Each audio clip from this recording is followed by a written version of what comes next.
It's KCJ the Poet again with another video. This time we're going to talk about credit repair for the ones that either got terrible credit, no credit. This is for y'all really, the ones at the bottom, like I was once myself. It was a long road to get to where I'm at now. Really, the time to start, I mean, we talk about work on this, work on that, or you don't know how valuable credit is until you need it, which was me. You know, I always spent straight cash on everything. Thought cash was it. No, not to the level I want to be on. It's definitely credit. Credit is wealth. Real generational wealth. So, for you all that want to work on that and turn around your life and build your credit up, fix your credit or whatever you want to call it, I am credit repair certified and credit consultant certified. Did that on my own. Went through a program I took, paid for, and got certified. Something that I just felt was a good investment. So I would say, first of all, the best route to go initially, the basics, is just get started. And I would say for the ones that's trying to repair credit and or build credit, whether you got bad credit or no credit, the steps are the same. Get started. I know sometimes we don't have extra money to invest, but I would say you would have to be disciplined to find that extra money to get started. Whether it's, I would say you only have like a couple options. I wouldn't say go above your means and get a car or something. They made it easier for us as well, but some of the basic steps I would say is the main two options, the easiest options would be one, something called the Self app, which has probably got multiple apps out there, but Self app is a famous app to help you build your credit if you don't have any or just got bad credit. Or, I mean, even if you got good credit, you can use it. I have used it when I had good credit. So, download that app, and it only takes like $6 to $9 to deposit. And you can do that off, I think, your Cash App card if you ain't got no bank account to get started. And then after that, it ranges for how much money you pay every month. It's like it made it look like they gave you a loan, but they really didn't give you a loan. You loaning your own money to yourself, technically. You're paying for an invisible loan. That's kind of how it is. The loan is like $800. That way it make it look like on your credit report. And really you don't have that money. And you pay anywhere from $26 on up a month. It's like a 2-year contract. So you're paying that for 2 years to yourself. The catch is don't use it. Just let it keep growing in that account. And they promise to give you back whether you can choose check or direct deposit after those 2 years, after you paid that loan off that you never really got. They give you $700 and some back. Of course, they're gonna get a piece of that $800 they help you build your credit, but it's worth it. So do that.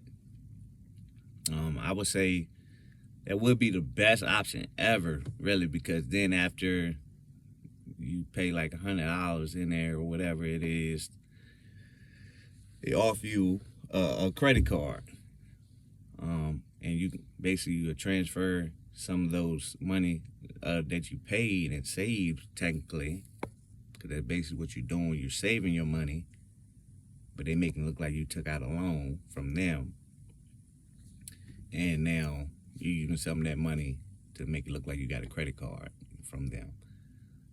So then on your credit report, it showed that you have a credit card and a loan, which is wonderful. And as long as you continue paying, and you don't have to use a credit card. Don't use the credit card. If anything, use it once every couple months. Get some gas, $10 in gas or something. You know what I mean? Don't use the credit card. Don't mess up. Cause my first time I was using a credit card, and I was blowing that junk up.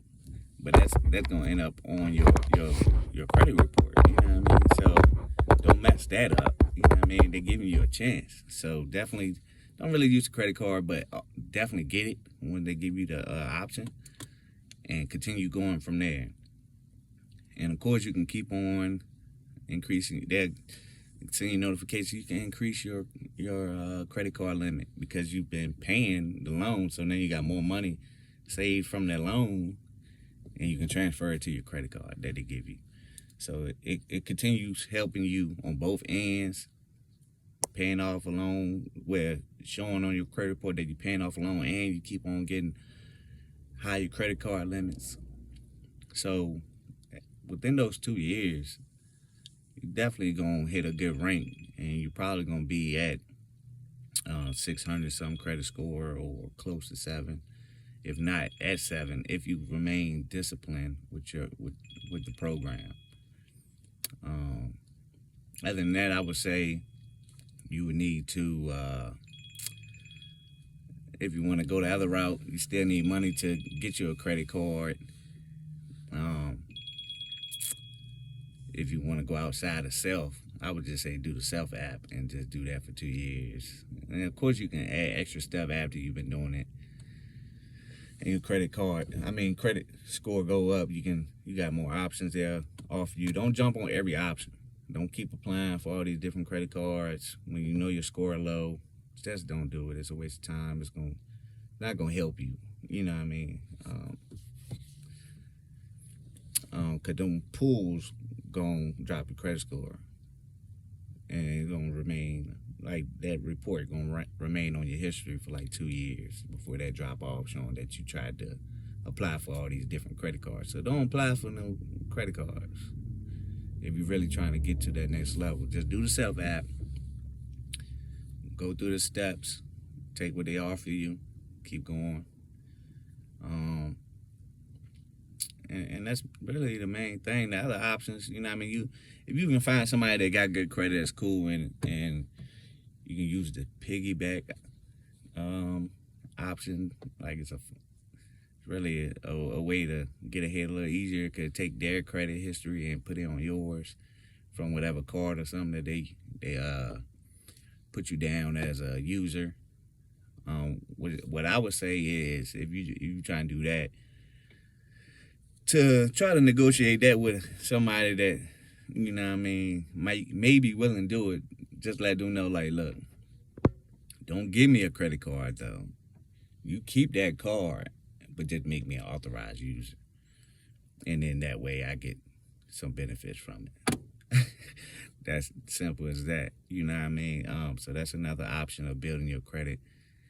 When you don't have any or got bad credit, people do it all the time, especially successful people. Like they use that, build their kids' credit up.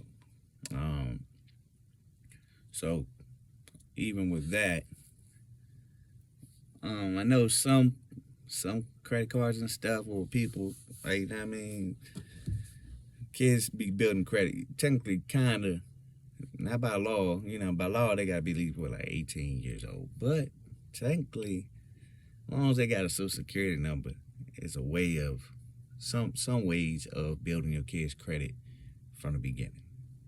A lot of people just don't realize that. So build your kids' credit up. Don't think about just yourself. You're trying to accomplish generational wealth. So work on yours, work on your kids, and do it like that. Now they, like I was speaking on earlier, they made it even easier for us, because now if you have a bank account, your bank account has bank statements, which is documentation and history that now the credit bureaus can use if you use that toward your credit building, and they can see what bills you're paid out of that account throughout the years or whatever months, but really you need years. So, and they add up rent, all that stuff is on there now. Electric bill, phone bills. So if you've been paying this phone bill through your bank account all these years, you have a even faster or better chance at building credit at a reasonable rate. Because now you can use that information to go toward your credit report. But that's pretty much the basics right there. I mean, we can go more into depth, but I can talk forever. Definitely check this video out, subscribe, like, share, comment. But that's the basics for the ones that's trying to get to the next level and then go from there. Just holla at me. Keisha J. the Poet.